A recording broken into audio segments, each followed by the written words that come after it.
और जब तपस्या की 3 दिन मेरा बाथरूम सब कुछ मेरे कपड़ों के बीच ही होता था, और 3-4 दिन मुझे इतना कष्ट हुआ, मेरा जो शरीर था पीछे से फूट चुका था, मेरी ऊपरली चमड़ी जो थी वो फूट चुकी थी। तो लेकिन बहुत मुझे 3-4 दिन कष्ट हुआ। एक दिन ऐसा होता है कि 4 दिन, जो चौथा दिन था, एक नाग देवता आता है, वो धूप थी उस दिन दोपहर को, वो नाग देवता तो था, ट्यूब के ऊपर चढ़ा, फिर ट्यूब के ऊपर वो हमारे बेंच पर चढ़ा, और बेंच के ऊपर मैंने ऐसे सीधा बेड लेटा हुआ था, वो मेरे सिर की तरफ से आया तो मेरे पाँव की तरफ से लिगल पड़ा। बस उसकी लिगलने की देरी है, उसके बाद मुझे 1 हफ्ता पता ही नहीं चला मैं कहाँ हूँ, मुझे दर्द है, मुझे कोई कष्ट है, मुझे कोई भूख है, जहाँ प्यास है, मुझे कुछ दिखाई नहीं दिया। 4-4, 5-5, 6-6 घंटे में बेहोशी में, अपने ही बेहोशी में रहता था बाबा जी। और काफ़ी पितरों के दर्शन भी जो हैं वो मुझे हुए, बड़े देवियाँ देवतों के दर्शन हुए, जो कुछ बातें ऐसी हैं जो मैं आपके चैनल के थ्रू नहीं बता सकता, ये भगवान की बातें हैं।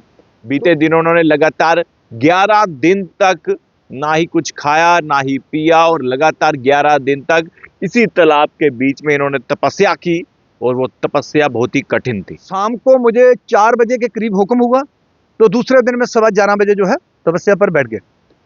खाना पीना जो था वो मैंने छोड़ दिया। जब मैंने पहले दिन तपस्या में बैठा तो मेरे पास एक ट्यूब थी, और ट्यूब के ऊपर एक छोटा सा बेड था, बेंच था, उससे मैं गिर पड़ा। जो कपड़े मैंने लगाए हुए थे पहले दिन, वो सारे मेरे पानी से, गारे से भर गए। मुझे कई बार इस जल के जो है वो दर्शन हुए, जलदेव के। जब मैंने जलदेव की पूजा शुरू की सतबाग के दौरान, और कई बार मुझे इनके जो है वो दर्शन हुए। तो मौन व्रत था मेरा 11 दिन का, तो 11 दिन जब मैं जल तपस्या में रहा, वो 3-3 दिन बेचारे आते रहे, दिन रात मेरी उनकी किसी की मुलाकात, बोलचाल जो है वो नहीं हो पाई। कहते हैं सबसे बड़ा सनातन धर्म है। आज जितने वर्ग के भी हम लोग हैं, हम सनातन धर्म से ही पैदा हुए। तो सनातन धर्म एक बहुत बड़ी चीज है, और हमें सनातन धर्म को बढ़ावा देना चाहिए, तपस्या करनी चाहिए। देखो पीछे क्या राज है, बताए दर्शकों को। 11 दिन तक कैसे ये संभव है कि बिना खाए पिए इसी तालाब के बीच में आपने तपस्या की? देखिए, ये मेरे गुरुजी का हुक्म था। सपने में मुझे जो उन्होंने हुक्म दिया तो मैंने उसका पालन किया। बच्चों को स्कूल भेजने से पहले पूजा रूम में जरूर बिठाएं, बच्चों से पूजा पाठ करवाएं। बच्चों को पता चलना चाहिए हमारा सनातन धर्म कितना बड़ा है, और जो बच्चा सनातन धर्म पर चलेगा वो कभी अपने माता पिता को नहीं डांटेगा, वो नशे की लाइन पर नहीं चलेगा, वो खून खराबा नहीं करेगा, वो अपने देश को बढ़ावा देगा। कुछ लोग तो कहते हैं बाबा जी ट्यूब के ऊपर थे, ऊपर बेंच लगाया हुआ था। तो मैं लोगों को ये कहना चाहता हूँ, भाई आप एक चादर लेके मुझे तालाब के बीच छोड़ो, तालाब के किनारे में एक रात निकाल के दे दो, आपको पता चल जाएगा ग्राउंड लेवल का सच क्या होता है। ये लोग मुट्ठी भर जो होते हैं, ये लोग ऐसे ही खुद जलते हैं, अगले को भी जलाते हैं। मैंने तपस्या की है, मैंने बड़ी बड़ी तपस्या की है। कहते हैं मन साफ तो भगवान पास, आत्मा नेक मालिक सब दा एक। मैंने जो तपस्या की है, जो मुझे हुक्म था गुरुजी का, वो मैंने तपस्या की। और कुंभ मेले के दौरान 1 हफ्ता पहले ही मैंने इस जल पर तपस्या की। तो मैं जो तपस्या करूंगा वो रस्सों के ऊपर करूंगा। वो जो रस्सा था उसको जब रस्से को बांधा तो रस्से के ऊपर बैठ के वो मैंने तपस्या की। कि मेरे साथ आज बाबा चंचल सिंह है। जेके मीडिया के साथ इनकी एक्सक्लूसिव बातचीत होगी, क्योंकि बीते दिनों उन्होंने लगातार 11 दिन तक ना ही कुछ खाया ना ही पिया, और लगातार 11 दिन तक इसी तालाब के बीच में इन्होंने तपस्या की, और वो तपस्या बहुत ही कठिन थी। तमाम लोगों की निगाहें इन पर थी। हमेशा सुर्खियों में रहने वाले बाबा चंचल सिंह की अगर हम बात करें, तो बाबा चंचल सिंह ने कई बेटियों की शादी में मदद की है, कई परिवारों को राशन दिया है, कोरोना के समय में लोगों को राशन घर घर तक पहुंचाया बाबा चंचल सिंह। और जब माननीय प्रधानमंत्री मोदी जी ने तिरंगे की बात की थी, तो तिरंगा रैली लेकर जो है ये कश्मीर भी गए थे, और साथ ही साथ तिरंगे बांटे भी थे लाखों रुपए के। बाबा जी, पहला इंटरव्यू मेरा आपके साथ है जेके मीडिया में, एक्सक्लूसिव बातचीत हो रही है आपके साथ, तमाम दर्शक आपको देख रहे हैं। बाबा जी, इस तपस्या के पीछे क्या राज है, बताए दर्शकों को। 11 दिन तक कैसे ये संभव है कि बिना खाए पिए इसी तालाब के बीच में आपने तपस्या की? देखिए, ये मेरे गुरुजी का हुक्म था। सपने में मुझे जो उन्होंने हुक्म दिया तो मैंने उसका पालन किया। जी। कहते हैं सबसे बड़ा सनातन धर्म है। आज जितने वर्ग के भी हम लोग हैं, हम सनातन धर्म से ही पैदा हुए। तो सनातन धर्म एक बहुत बड़ी चीज है और हमें सनातन धर्म को बढ़ावा देना चाहिए, तपस्या करनी चाहिए। देखो, शिव शंकर भोलेनाथ जी ने भी तपस्या की, राम भगवान जी ने भी तपस्या की, कृष्ण भगवान जी ने भी तपस्या की, राजा मल्लिक जी ने भी तपस्या की, बाबा कालीवीर ने भी तपस्या की, पीरों फकीरों ने भी तपस्या की, माता वैष्णो ने भी तपस्या की और बड़े बड़े देवियां देवताओं ने जो है वो तपस्या की।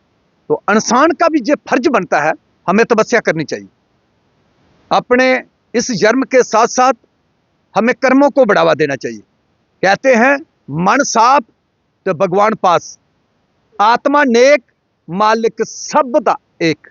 मालिक जो है वो सबका एक है। तो इसलिए मैंने जो तपस्या की है, जो मुझे हुक्म था गुरु जी का, वो मैंने तपस्या की। और कुंभ मेले के दौरान एक हफ्ता पहले ही मैंने इस जल पर तपस्या की, जल तपस्या। जल तपस्या का जो मतलब था, मैंने 25 वर्ष जहां पर विष्णु कथा करवाता था, जो कि श्रेष्ठ शास्त्री कथावाचक थे। 25 वर्ष श्रेष्ठ शास्त्री जी ने हमारा साथ दिया। तो हम इधर से ही कुंभ भरते थे, इधर से ही प्रमाण करते थे। तो मुझे कई बार इस जल के जो है वो दर्शन हुए, जलदेव के? जलदेव के। जब मैंने जलदेव की पूजा शुरू की सतबाग के दौरान, और कई बार मुझे इनके जो है वो दर्शन हुए। तो मुझे जब हुक्म हुआ, शाम को मुझे 4 बजे के करीब हुक्म हुआ, तो दूसरे दिन मैं 11:15 बजे जो है तपस्या पर बैठ गया। खाना पीना जो था वो मैंने छोड़ दिया। जब मैंने पहले दिन तपस्या में बैठा तो मेरे पास एक ट्यूब थी और ट्यूब के ऊपर एक छोटा सा बेड था, मतलब बेंच था। उससे मैं गिर पड़ा। जो कपड़े मैंने लगाए हुए थे पहले दिन, वो सारे मेरे पानी से गारे से भर गए। फिर मेरे छोटे भाई ने दूसरे कपड़े, मुझे लाल कमीज, आपने देखा था लाल कमीज मैंने डाली हुई थी, उस पर कोई भी जैकेट स्वेटर या कोई भी चीज ऐसी नहीं थी। एक मेरे पास शाल था, जिस शाल में मैंने वो पूरी तपस्या की। फिर कुछ लोग ऐसे भी थे जो कि पूरी पूरी रात मेरे पास, मेरे अजीज, मेरे भक्त, वो सामने बैठे रहते थे, बाबा जी कब पानी से बाहर आते हैं, कब मुलाकात होगी। तो मौन व्रत था मेरा 11 दिन का। तो 11 दिन जब मैं जल तपस्या में रहा, वो 3-3 दिन बेचारे आते रहे, दिन रात। मेरी उनकी किसी की मुलाकात, बोलचाल जो है वो नहीं हो पाई। तो काफी कुछ ऐसे मेरे अपने थे जो जिन्होंने घर से, अपने बिस्तर से बिस्तरा घर से बाहर डाला, वो भी सर्दियों में रहे। उन्होंने भी खाना जो था वो छोड़ दिया और खाना फ्रूट फ्राट ये खाना शुरू किया, वो भी सर्दी में रहे। भाई अगर बाबा चंचल सिंह जल तपस्या कर रहा है, तो हम भी वो जो है वो उनके नाम पर थोड़ा सा बाहर बैठ सके। वो भी मेरे कोई चंद लोग जो ऐसे थे जिनको ऐसा फील हुआ। और दूसरा, मेरी एक सोच थी, जो कि हमारे बेल्ट फोर्स के जवान, जो काफी मेरे कई वर्षों की, आपको पता है मैं बेल्ट फोर्स के जवानों के पीछे जान देता हूं, क्योंकि जवान भारत की शान। जवान जब बॉर्डरों पर, चौक में, बाजार में, गांव में, थाने में, हर जगह ड्यूटी देते हैं, बर्फ में, समुद्र में, हर जगह जब वो ड्यूटी देते हैं, तो बहुत कठिनपन में, सर्दियों में, कड़ाके की ठंड में वो कैसे दिन गुजारते हैं, मैं ये भी देखना चाहता था। भाई हमारे जवान बेल्ट फोर्स के कैसे ड्यूटी दे पाते हैं। कोई बर्फ में है, कोई ग्लेशियर में है, कोई समुद्र में है, कोई जलथल में है, कोई कहीं, मतलब जैसे जेकेपी पुलिस के जवान हैं, ये भी आप देखिए पूरी पूरी रात चौकों में ड्यूटी देना। वो इतनी धुंध, इतना सर्दी, कड़ाके की ठंड पड़ती थी, तो वो भी चौकों में हर जगह वो ड्यूटी देते थे। तो मैं देखना चाहता था हमारे जवान जो हैं वो कैसे बाहर रहते हैं। जो मैंने तपस्या की है, 1.25 लाख जप जो मैं करता था, ये 1.25 लाख जप मेरा था, एक अपने भारत के लिए, अपने बेल्ट फोर्स के जवानों के लिए, हमारे सेना के जो जवान हैं, या हमारे जितने भी बेल्ट फोर्स के जवान हैं, ये मेरे देश के लिए, सुख शांति के लिए जो तपस्या थी वो मैंने की। इसलिए मैंने तपस्या की कि इस पानी से, जल से, शीतल झंडा कोई चीज नहीं। जो हमारे जवान शहीद हुए थे वो भगवान के आगे मैंने प्रार्थना की है, वो जवान सदा अमर रहें, हमारे भारत के लोगों के दिल में वो जवान रहते हैं। क्योंकि जवान जब बॉर्डर पर ड्यूटी देते हैं तो हमारा देश जो है वो चैन की नींद सो पाता है, हमारा भारत, हमारा देश जो है वो तरक्की करता है। तो इसलिए मैं जो जवान हमारे इस मौके पर जो ड्यूटी देने हैं वो मैंने भगवान के आगे प्रार्थना की है। उन जवानों के परिवार को, उन जवानों को भगवान सुखी रखे, कभी भी उन जवानों को कष्ट जो है वो ना आए। तो ये मेरी एक अपनी सोच थी। कुछ लोग तो कहते हैं बाबा जी ट्यूब के ऊपर थे, ऊपर बेंच लगाया हुआ था। तो मैं लोगों को ये कहना चाहता हूँ, भाई आप एक चादर लेके मुझे तालाब के बीच छोड़ो, तालाब के किनारे में एक रात निकाल के दे दो, आपको पता चल जाएगा ग्राउंड लेवल का सच क्या होता है। ये लोग मुट्ठी भर जो होते हैं, ये लोग ऐसे ही खुद जलते हैं, अगले को भी जलाते हैं। मैंने तपस्या की है, मैंने बड़ी बड़ी तपस्या की है, पहाड़ों में मैंने तपस्या की। एक हमारे राल देवता की जगह है खनूर के आगे, मैंने 6 महीने वहां तपस्या की, और 6 महीने के बाद फिर मैंने 6 महीने वहां तपस्या की। वो जंगल है और लगभग 3-4 किलोमीटर पहाड़ी ऊंची है और जंगल के बीच है, और उस पूरे गांव को पता है बाबा चंचल सिंह ने जहां पर इतना चिर तपस्या की है। तो पूरी पूरी रात मेरा वहां हवन चलता था। ये मैंने किसी से कोई नाम नहीं लेना, या कोई मुझे नाम देगा, या किसी ने मेरे परिवार को खाना देना था, कोई ऐसी कुछ बात नहीं। लेकिन क्या होता है, मैं ये कहना चाहता हूं, जैसे कि हमारे बच्चे स्कूल जाते हैं, अब मैं स्कूल बच्चों को भेजने से पहले पूजा रूम में बैठाना चाहिए, बच्चों से पूजा पाठ करवाना चाहिए, बच्चों से पूजा पाठ करवाना चाहिए। हमारे बच्चे को पता चले हमारा सनातन धर्म कितना बड़ा है। अगर हमें देश को बदलना है तो हमें जो छोटे बच्चे हैं, उन छोटे बच्चों को मैं उनके माता पिता के आगे ये प्रार्थना करना चाहता हूं, बच्चों को स्कूल भेजने से पहले पूजा रूम में जरूर बिठाएं, बच्चों से पूजा पाठ करवाएं।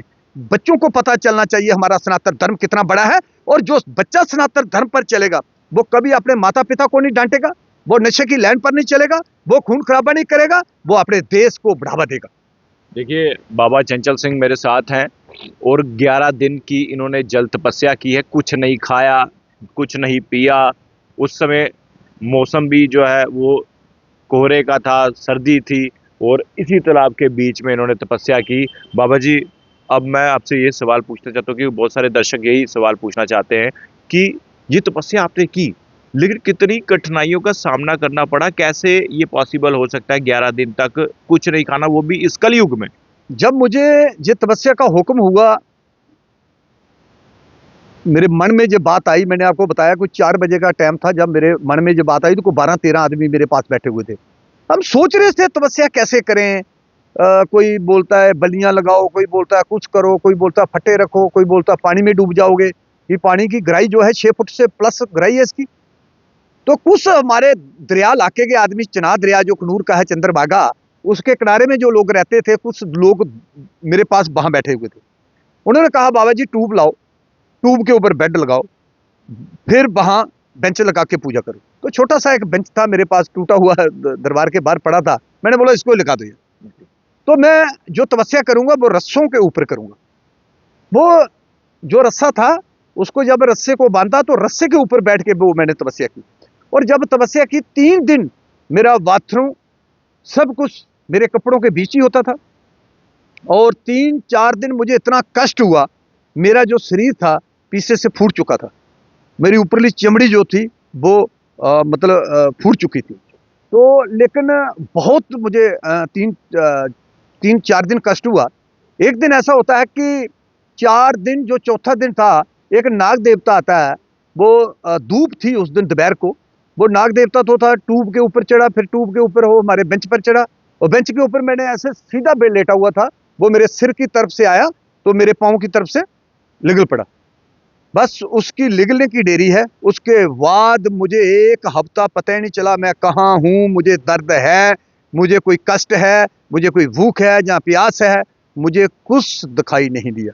4-4, 5-5, 6-6 घंटे में बेहोशी में, अपने ही बेहोशी में रहता था बाबा जी, और काफ़ी पितरों के दर्शन भी जो हैं वो मुझे हुए, बड़े देवियाँ देवतों के दर्शन हुए। जो कुछ दर्शन, कुछ बातें ऐसी हैं जो मैं आपके चैनल के थ्रू नहीं बता सकता, जो भगवान की बातें हैं।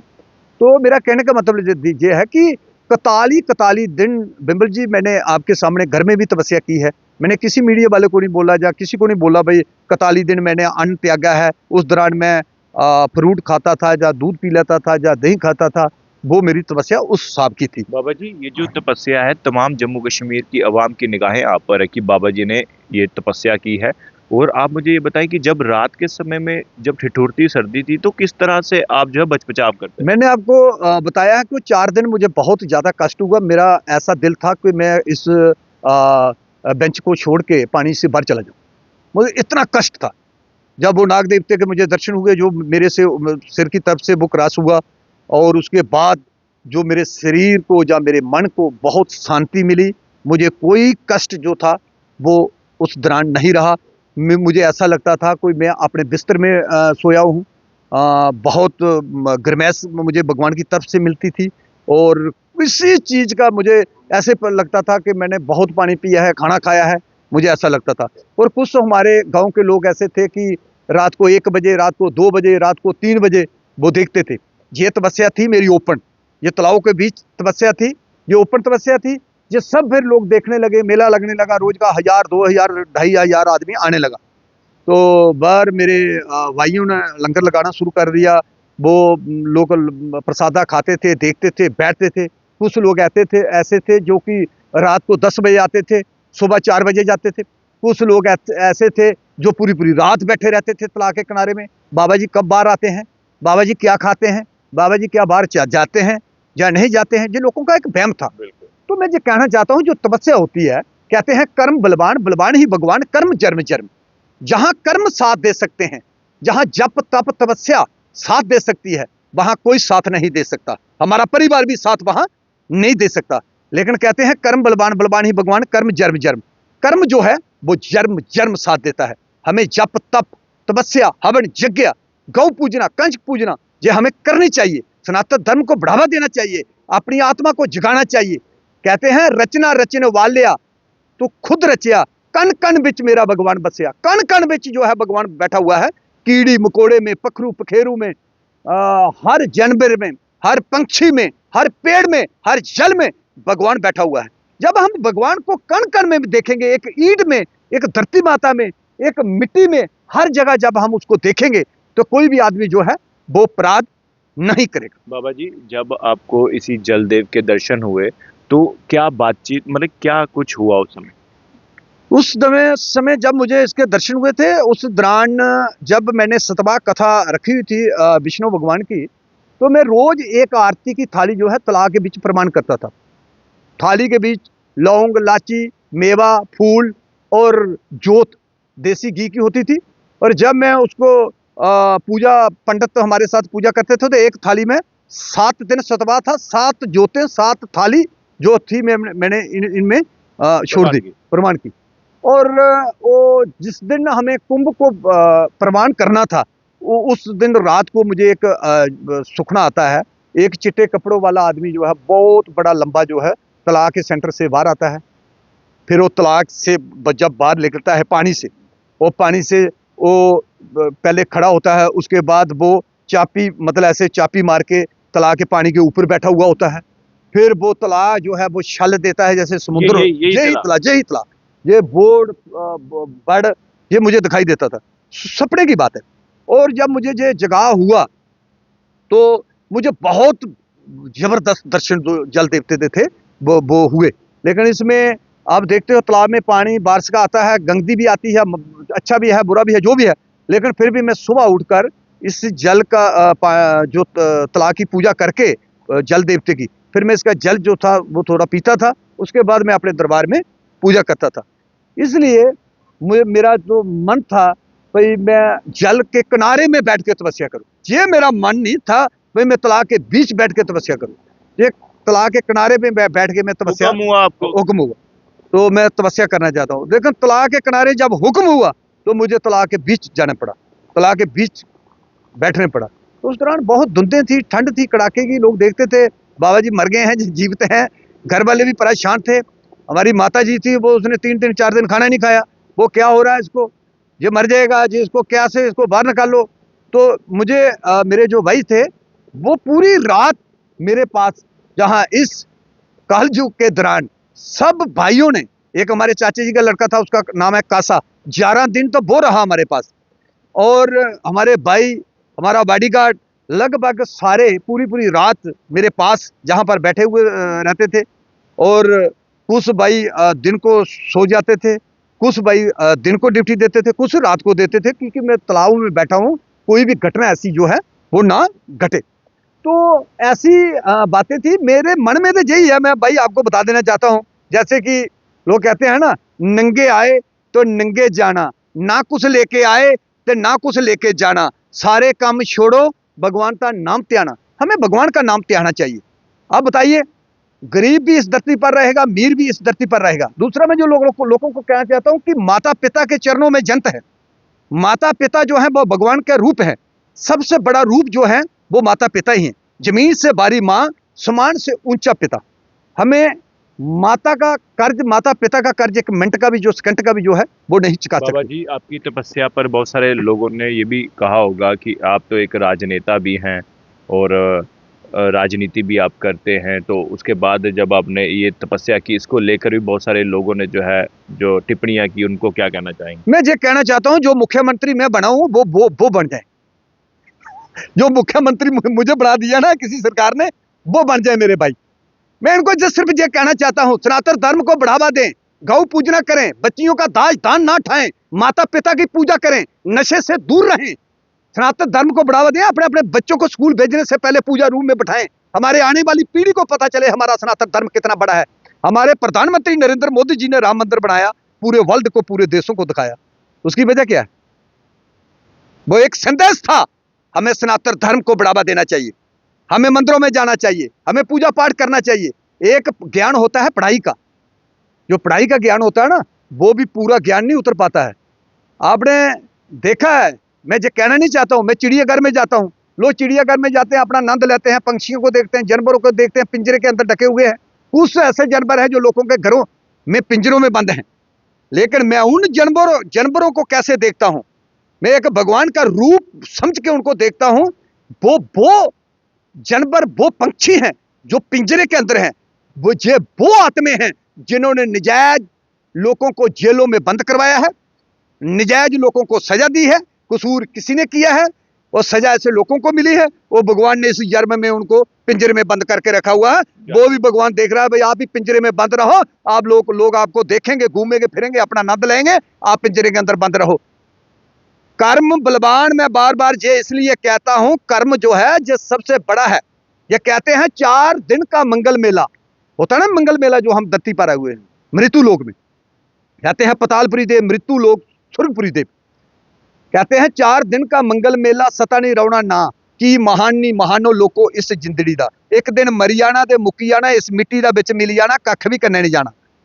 ये सियाने दियां गल्लां ना, पुरानियां कहावतां ने। कुछ लोग बड़े बड़े पैसे वाले साहूकार ने, ਜਾਂ बड़े बड़े अपने आप भी बड़ा समझते हैं, मैं कुछ दा वो नहीं करना चाहता, लेकिन ਇਹਦੇ ਵਿੱਚ मैं ज्ञान देना चाहना। वो लोग ऊपर दिखते हैं, मैं उन्हें लोगों आखना चाहना, थल्ले देखो, ये जिहड़ी जमीन है साढ़े धरती माता, एक दिन असें इस धरती माता पर आउणा, ਇਹਦੇ पर दमन होना, ਇਹਦੇ पर जलना, इस मिट्टी दा विच मिली जाना। कोई गरीब लोग ਜਿਹੜੇ ਨੇ बेसहारा, उन लोगों ਲਈ दिखना चाहिए। अगर ਅਸੀਂ नहीं, भगवान ने 100 रुपया दिता, असें 50 रुपये अपने परिवार की खिलाने चाहिए। 50 रुपये ने ਜਿਹੜੇ ਅਸੀਂ गरीबे लोगों पर, सनातन धर्म पर, दान पर, मंदिर पर, गौ पूजना पर, अग्गै पिछे असें ये लाने चाहिए। क्योंकि अगर साड़ा एक 100 घर है, एक ग्रां विच 100 घर है, 100 घर विच 90 घर साहूकार ने, 10 घर गरीब ने। अगर वो 90 लोग मिलिए उस 10 घरें विच राशन देन, टल्ला कपड़ा देन, उनके बच्चे नहीं पढ़ान, वो बच्चे नौकरियां करन, तो 10 घर ने जेडे वो भी गरीब नहीं रहन, वो भी साढ़े मुकाबले दा विच, साढ़े लेवल दा विच आई जाण। बाबा जी, तो मैं चाहना असें ऐसा दान करना चाहिए। ये जिहड़ा पैसा बड़े बड़े खजाने बादशाहें दे जिहड़े दब्बे दे धरती विच रही है, ते एक चीज़ भी कोई कन्ने नहीं जानी। तो कोई साधु सुनाता है कि वह राजे ने साधु दी पुछया कि मेरे को बड़ा धन है, तो इस धन की अगर मैं मरने तो बाद कन्ने लिए जाना हो तो कि'यां जाना?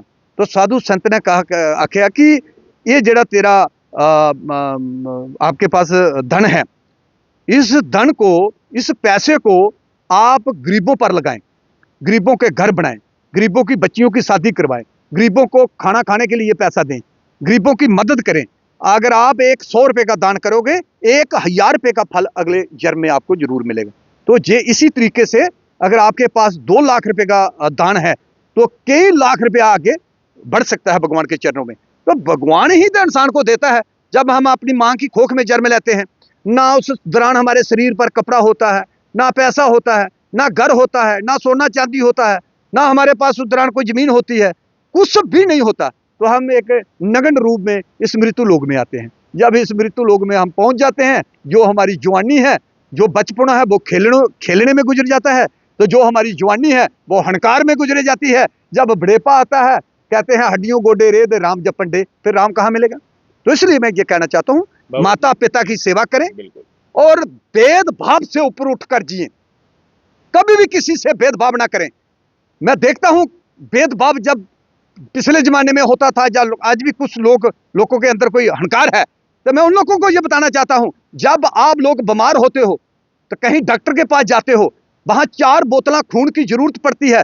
वहां कभी नहीं देखा जाता ये खून हिंदू का है या मुसलमान का है या सिख का है या ईसाई का है। वहां टोटली एक जान बचाई जाती है। तो मैं ये कहना चाहता हूं, अगर उस खून पर हम विचार नहीं करते ये खून किसका हमारे शरीर के अंदर जा रहा है, तो हमें, जब हम सुखी होते हैं तब भी हमें ये विचार नहीं करना चाहिए। हमें सबको बराबर समझना चाहिए। और जितनी भी जनता हमारे भारत की, हमारे इस पूरे धरती पर जितनी भी है, मैं सब जनता के चरणों में लाखों बार नमन करना चाहता हूं कि वे कण कण में भगवान है। यही लोग हैं भगवान की आवाज है जी।